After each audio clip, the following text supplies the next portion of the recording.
It all started on a typical Monday morning at the office. I had just settled into my cubicle, ready to tackle the week's tasks, when my coworker and friend, Jake, leaned over with a sly grin. "Have you heard about the new office challenge?" he asked, his eyes sparkling with mischief. I raised an eyebrow, intrigued. What challenge? I was always up for a bit of fun at work, especially to break the monotony of endless reports and meetings. Jake leaned in closer, lowering his voice as if revealing a top-secret plan. "The last person to complete their projects has to wear a dress to the next team meeting." My stomach dropped at the thought, but I couldn't help but laugh.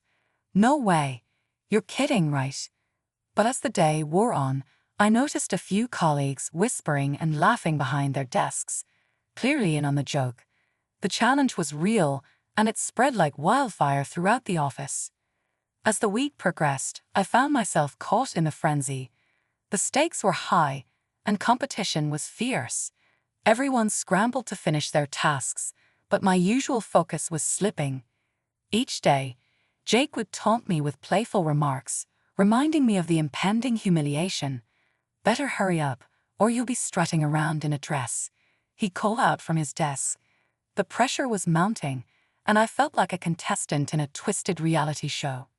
By Thursday, I was neck-deep in projects. The looming deadline had me feeling like I was walking a tightrope, and I couldn't help but wonder if the bet was worth it. My resolve wavered as I imagined the looks on my coworkers' faces if I lost. Finally, Friday arrived, and the tension in the office was palpable. I had managed to complete most of my tasks, but a few lingering projects remained. As the clock ticked down, I knew I was in trouble. As luck would have it, my computer crashed just as I was about to hit send on my final report. Panic surged through me as I frantically tried to revive the machine. My heart raced, knowing that time was slipping away.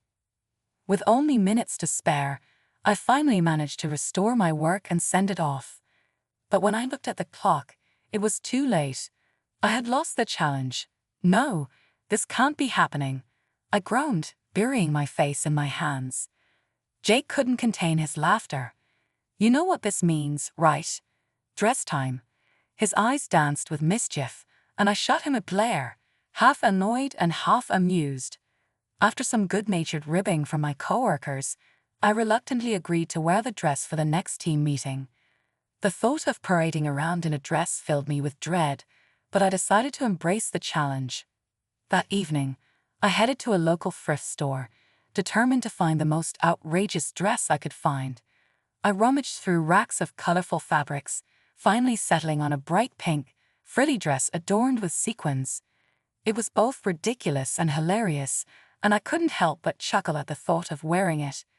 The next morning, I dressed up and braced myself for the reactions. I felt a mix of anxiety and excitement as I stepped out of my house, the dress swishing around my legs. The moment I entered the office, all eyes were on me, and the laughter erupted. As I walked to my desk, I could hear my coworkers whispering and giggling. "You look fabulous," one of them shouted, while another added, "You should wear dresses more often." I felt a mix of embarrassment and exhilaration. Then came the moment I had dreaded the most, the team meeting. As I entered the conference room, I noticed my boss, Ms. Henderson, sitting at the head of the table, a serious expression on her face. My stomach knotted with anxiety. What would she think? To my surprise, when she saw me, her expression transformed from stern to bemused. "Well, well, looks like we have a new trendsetter in the office," she exclaimed, a smirk creeping onto her face. I couldn't believe my ears. As the meeting progressed, my initial fears began to fade. Ms. Henderson started making light-hearted comments about my outfit, joking that I should be the new face of the company's marketing campaign.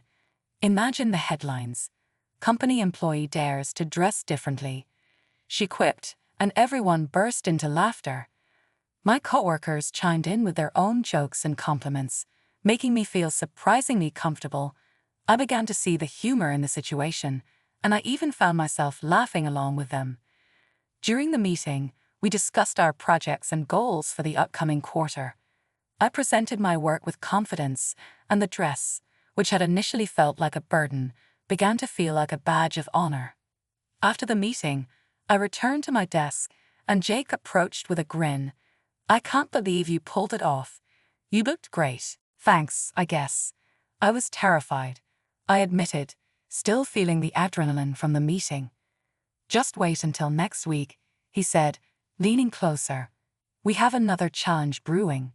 How about wearing a tiara for a day?" "Not a chance," I laughed, shaking my head. "I've had enough of this for a while."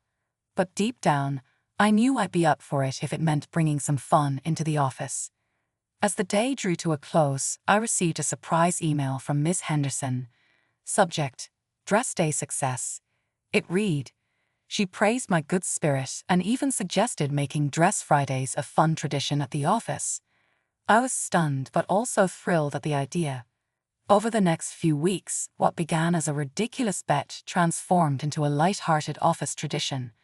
Dress Fridays brought laughter and camaraderie among colleagues, fostering a sense of unity that we had previously lacked. Looking back, I realized that wearing that dress was more than just losing a bet. It was a lesson in embracing vulnerability and letting go of insecurities. I discovered the importance of laughter and how taking risks could lead to unexpected friendships and fun. Now, whenever someone mentions a new office challenge, I'm always game. Who knows? Maybe next time, I'll be strutting into the office in a tiara, ready to take on the world, one bet at a time.